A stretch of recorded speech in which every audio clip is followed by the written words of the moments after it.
আসসালামু আলাইকুম বন্ধুরা, নিউজ করছি আমি বাবু।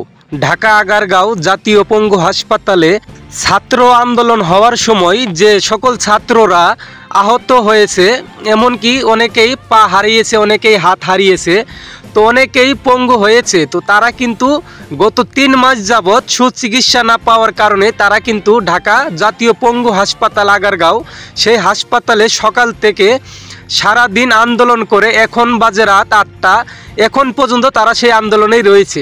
তারা এর একটি সুচিকিৎসা, এমনকি এর একটা সুবিচার তারা দাবি করে রাস্তা অবরোধ করে হাসপাতালের সামনে বৈশা রয়েছে। তো এখানে যারা সকল পঙ্গু রয়েছে, তো তাদের আপনারা দেখতে পাচ্ছেন কেউ রাস্তায় শুয়ে রয়েছে, কেউ বৈশা রয়েছে, কেউ দাঁড়াই রয়েছে। এখানে আপনারা লক্ষ্য করে দেখতে পারতেছি অনেকেরই চোখ নাই, অনেকেরই পা নাই, অনেকেরই হাত নাই। তো এইভাবেই তারা পঙ্গু হয়েছে গত ছাত্র আন্দোলনের সময়। যে আন্দোলনটা দেশে হয়েছিল সারা বাংলাদেশ জুড়ে, সে আন্দোলনের সময় কিন্তু তারা এই ঢাকা পঙ্গু হাসপাতালে সরকারি চিকিৎসা হিসাবে জাতীয় টোটাল যে খরচগুলো রয়েছে তারা সরকারে গ্রহণ করতেছে, সেই চিকিৎসায় তারা রয়েছে এই পঙ্গু হাসপাতালে। কিন্তু এখন তাদের দাবি উঠেছে যে তারা সঠিক চিকিৎসা পাচ্ছে না, যখন যেটা প্রয়োজন সেটা তারা পাচ্ছে না। তারা চিকিৎসা না পাওয়ার কারণেই কিন্তু তারা এই আন্দোলনটি আজকে করতেছে। তো এই আন্দোলন সকাল থেকে শুরু হয়েছে, এখন রাত 8:30 বাজতেছে, এখন পর্যন্ত রয়েছে। তো এটা কিন্তু এখন পর্যন্ত কোনো সমাধান পায় নাই। তারা যে চিকিৎসার জন্য দাবি করতেছে, এই চিকিৎসাটা কিন্তু তারা না পাওয়ার কারণে এই আন্দোলনটা করতেছে।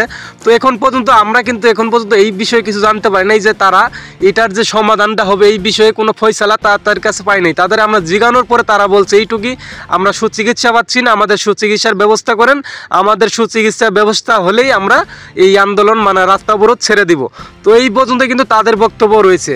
কিন্তু এখানে আমরা হাসপাতালের কর্মকর্তাদের সাথে কথা বলে জানতে পারছি, তো তাদের মুখে যতটুকু মন্তব্য, তারা বলছে যে না, আমরা সুচিকিৎসা দিয়ে আসতেছি, আমাদের কোনো কমতি নাই, আমরা চিকিৎসা সব ধরনেরই দিচ্ছি। তাদের যে যতটুকু পাওনা সুযোগ সুবিধা সরকারি থেকে গ্রহণ করা হয়েছে, আমরা টোটাল কিছুই করতেছি। কিন্তু এটা হচ্ছে একদমই উল্টা। এখানে যে তারা আন্দোলন করতেছে, তারা যদি সব কিছু সঠিকভাবে পাইতোই তাহলে কিন্তু তারা এই আন্দোলন করার প্রয়োজন ছিল না।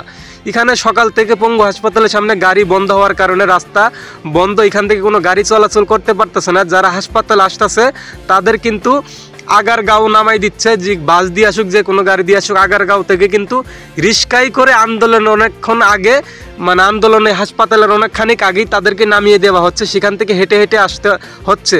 এখানে কিন্তু খুব সমস্যা হচ্ছে এখানের যে আশেপাশে হাসপাতালে আসতেছে সেই সকল লোকদের জন্য। এর